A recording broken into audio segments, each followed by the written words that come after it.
Bai He sebenarnya sangat tertarik terhadap senjata tersebut, namun lagi-lagi ia menolak bergabung ke dalam sektenya. Terpaksa, Tang San menggunakan cara terakhir, yaitu menantang Bai He bertarung melawannya, dalam membuktikan siapa di antara mereka yang tercepat dan memiliki kelincahan. Mendengarkan itu, Bai Chen bersedia bertarung melawannya.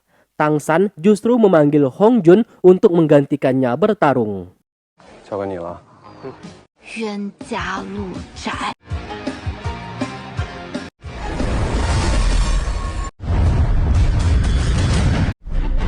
想想年纪轻轻，才是我泯之一族中最具天赋。我就不怜香惜玉了。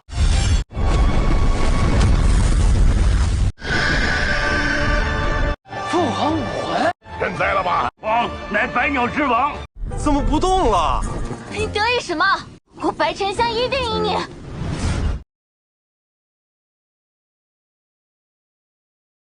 Dari segi kekuatan, terlihat jelas Hong Jun lebih unggul. Ia bisa saja mengalahkan Bai Chen secara langsung, namun hal itu tidak ia lakukan. Sehingga di saat Bai Chen terjatuh, ia pun segera menolongnya. 得罪了。香香，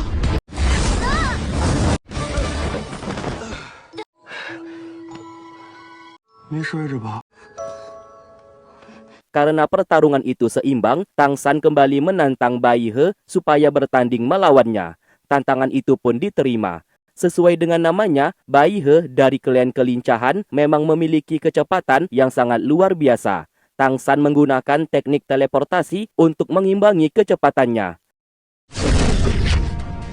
神剑之，难怪你敢后。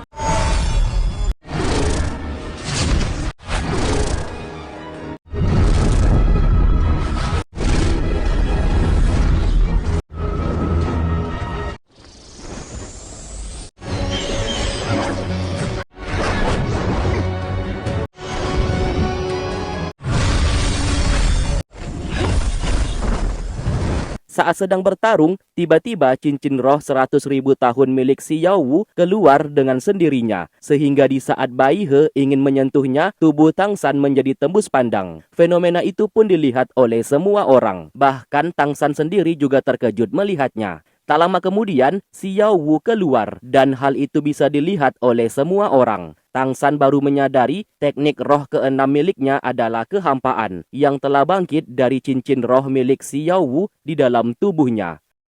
10万年魂环。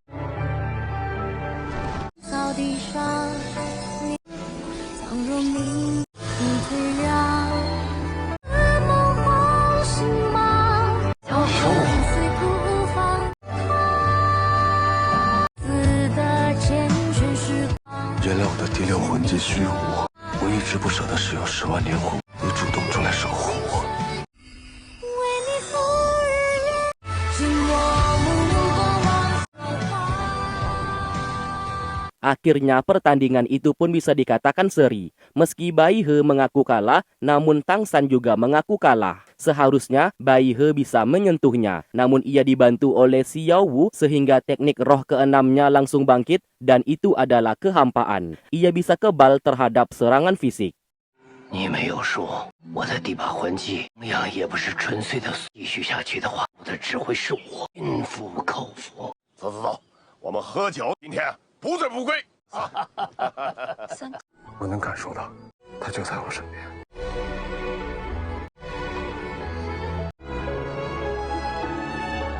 Singkatnya, Tang San memberikan senjata tersebut. Meskipun Bai He tetap menolak untuk bergabung ke dalam sektenya. Hal tersebut tidak jadi masalah karena mereka memiliki hubungan keluarga. Di sanalah Bai He baru tahu Tang San anaknya Tang Hao. Secara tidak langsung, ia merupakan cucu kandungnya. Mengetahui hal tersebut membuatnya merasa sangat senang. Maka dari itu, ia pun bersedia bergabung ke dalam sekte Tang miliknya. Andaikan Tang San memberitahukan identitasnya sejak awal, mungkin saja pertarungan sebelumnya tidak akan terjadi. Akhirnya ketiga klan saat ini sudah berhasil bergabung. Tinggal satu klan lagi yang tersisa, yaitu klan penghancuran. Ketiga ketua klan di sana bersedia membantunya untuk membujuk ketua klan penghancuran supaya mau bergabung ke dalam sekte Tang. 为了唐门，魂世界大出一片。好，他们我可以加入。香香，金朝阳，你因为我说的是。谢谢你的药。 Di malam hari, Bai He memberikan tanaman ginseng yang selama ini dicari oleh Tang San. Alasan Bai He memberikan itu kepada Tang San karena ketua klan penghancuran sangat suka terhadap obat ataupun racun. Tang San harus memberikan tanaman ginseng tersebut. Bisa dipastikan, ketua klan penghancuran bersedia bergabung ke dalam sekte miliknya. Esok hari, ketua klan penghancuran akan datang ke tempat mereka. 我这心里从来没有怪过你爹，也有他的苦衷啊。看到他有你这样的，感到恨气。我这一族的族长，天他就来了。 Lalu keesokan harinya, Tang San justru menggunakan tanaman ginseng tersebut untuk Xiao Wu. Karena hanya menggunakan itu, tubuh manusianya bisa bangkit kembali. Tak lama kemudian, salah satu pasukan dari klan penghancuran memberikan informasi ketua klannya telah hilang saat di jalan dan tidak tahu keberadaannya. Maka dari itu, pasukan di sana meminta tolong dalam mencarinya. Mendengarkan itu, mereka semua pun bergegas mencari. 我们还是一起过去巡一趟比较。走吧。族长，看来杨长老不在这里。 Singkat cerita, Tang San berhasil menemukan keberadaan ketua klan tersebut yang bernama Yang Wudi. Alasan kenapa Yang Wudi berada di sana karena ia sedang menunggu tanaman obat di sisi tebing itu menjadi mekar. Tang San berkata, tanaman tersebut memerlukan waktu sekitar 10 jam untuk bisa menjadi mekar. Maka dari itu ia menggunakan kekuatan wilayah bakat miliknya dalam mempercepat pertumbuhan tanaman tersebut. Tentu saja Yang Wudi sangat takjub akan kekuatannya. 要干什么？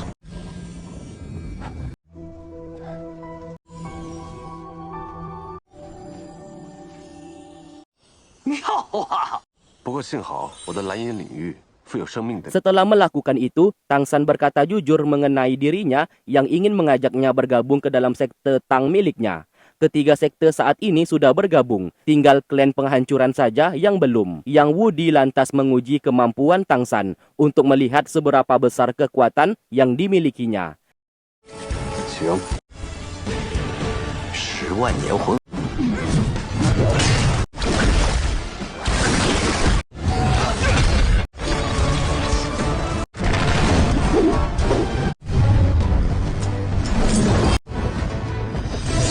Di dalam pertarungan tersebut, lagi-lagi cincin roh Xiao Wu keluar. Tidak hanya itu, Xiao Wu juga menampakkan wujudnya dan menghabisi Yang Wudi sampai babak belur.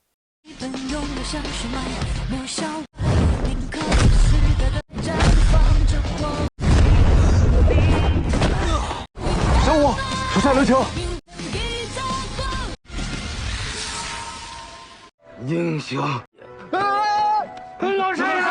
Di waktu bersamaan, Hong Jun tak sengaja membantu salah satu pengemis yang dihajar oleh beberapa preman pasar. Siapa sangka pengemis itu secara diam-diam meletakkan racun di tangannya, sehingga Hong Jun juga ikut terkena racun tersebut. Ternyata itu semua sudah direncanakan oleh mereka yang dimana mereka ini berasal dari sekte perisai gajah. Hong Jun yang ingin menggunakan kekuatannya tiba-tiba muntah darah. Semakin ia ingin menggunakan kekuatannya, racun tersebut akan cepat menyebar ke seluruh tubuhnya.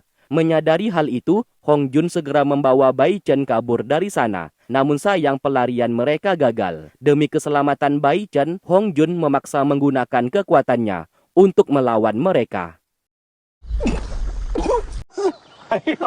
让你尝尝我们的厉害。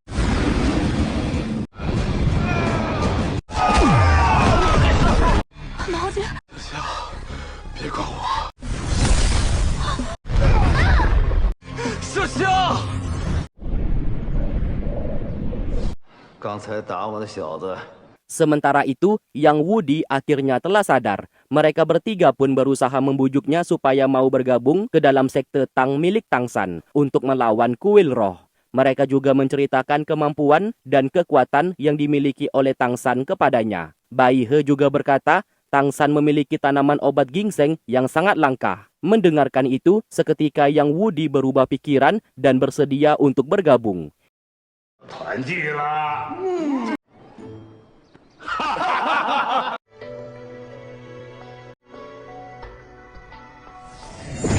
Siapa sangka saat keesokan paginya, si Yao Wu telah berubah menjadi manusia kembali berkat tanaman obat ginseng tersebut. Hal itu membuat Tang San begitu sangat senang. Meski tubuh manusianya sudah bangkit, namun ingatan si Yao Wu belum kembali. Hal itu tidak masalah bagi Tang San. Yang terpenting, si Yao Wu sudah bisa hidup dengan tubuh manusianya. Sesaat, Tang San memasuki alam bawah sadarnya untuk bertemu dengan si Yao Wu. Saat ini, ingatan si Yao Wu tersimpan di dalam dunia batinnya. Bisa digambarkan, si Yao Wu yang terlahir kembali seperti seorang bayi. 不变的永留上你，除非他会的。这个也不能吃，小我。 Singkatnya mereka semua pun dipanggil dan mereka juga begitu sangat senang melihat si Yao Wu telah kembali. Tang San menceritakan apa yang telah terjadi supaya mereka mengerti situasinya. Ning Rong bersama Zhu Qing segera mengganti pakaiannya.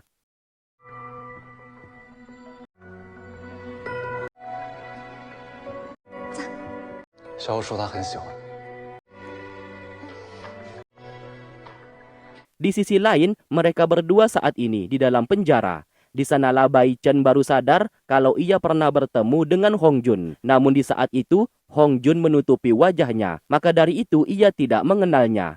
Hong Jun lalu dihajar oleh mereka untuk balas dendam. Karena selama ini, Hong Jun selalu menghajar mereka. 你没事吧？ Sementara itu, Tang San memperkenalkan si Yao Wu kepada keempat ketua klan dan memberitahukan identitasnya. Sesaat, Yang Wudi bertanya keberadaan tanaman obat ginseng. Terpaksa, Tang San berkata jujur mengenai tanaman tersebut yang telah ia gunakan untuk menghidupkan kembali si Yao Wu. Yang Wudi sedikit kecewa karena sejak awal ia sangat menginginkannya. Tang San lalu menunjukkan tanaman sutra yang sangat langka dan itu akan ia berikan kepadanya. Melihat itu, Yang Wudi kembali tersenyum dan begitu sangat senang. 以后老夫就跟你干了。老夫说到。耶！我找了他一辈子。对于我们破之一，这就是无价之宝。 Tak lama kemudian, Tai Nuwo menangkap seseorang yang sangat mencurigakan. Ternyata orang tersebut mengirim surat dari sekte perisai gajah untuk meminta mereka datang ke sana apabila mau Bai Chen selamat. Melihat surat tersebut, mereka pun menjadi sangat marah dan bergegas pergi ke sekte perisai gajah.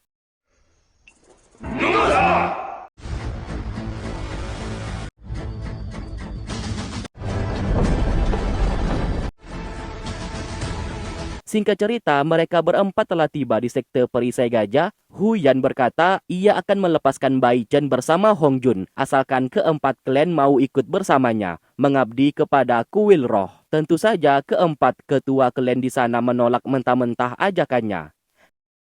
一炷香的事慢慢想。到你俩发挥作用的时候，小丫头。 Di waktu bersamaan, Hong Jun bersama Bai Chen dibawa keluar dengan posisi tangan terikat. Di saat itulah, Hong Jun menggunakan sisa kekuatannya untuk melepaskan dirinya bersama Bai Chen. 那你就去死吧！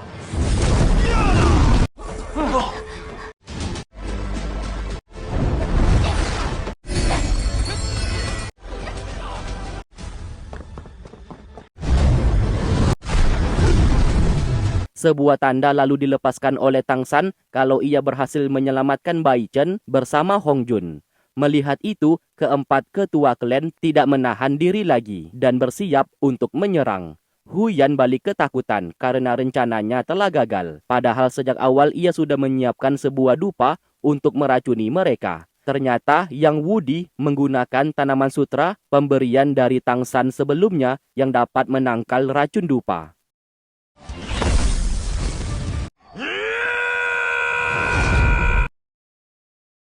Singkatnya, Mo Bai bersama Zhu Qing hendak pergi dan kembali ke negaranya karena masih ada urusan yang harus mereka selesaikan. Mereka pun berjanji akan bertemu kembali setelah bangunan sekte Tang sudah didirikan.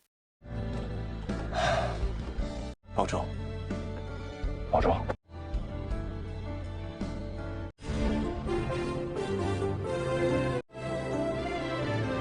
Adegan melompat beberapa bulan kemudian. Kini bangunan sekte Tang sudah berdiri kokoh dan megah. Seluruh murid yang berasal dari keempat klan memberikan hormat kepadanya. Tidak hanya itu, Tang San juga mengangkat keempat ketua klan menjadi tetua sekte Tang. Tang San lalu membagi tugas kepada mereka masing-masing. Oscar bertanggung jawab mengkoordinasi semua urusan sekte. Ning Rong bertanggung jawab mengurus keuangan. Sedangkan Hong Jun bertanggung jawab melatih seluruh murid dan menjadi ketua aula tempur. Setelah itu, Tai Tan bersama klan kekuatan bertugas dalam membuat senjata rahasia bagi sekte Tang. Niu Gao bersama klan pertahanan bertugas memperkuat bangunan sekte. Bai He dengan klan kelincahannya bertugas menjadi mata-mata dalam mengumpulkan informasi apapun. Yang Wudi bersama klan penghancurnya bertugas membuat obat sekaligus racun mematikan. Setelah itu, Tang San menunjukkan sebuah obat yang berisikan racun di dalamnya. Ia meminta Yang Wudi untuk menemukan racun apa saja di dalam obat tersebut agar bisa dibuatkan obat penawarnya. Untuk saat ini, Tang San belum bisa memberitahukan kalau Kaisar Negara Tiandao yang membutuhkannya dan masih merahasiakan hal tersebut. Yang Wudi tentu saja bersedia melakukan yang terbaik. 我希望您根据这个药物，能不能研究出解药？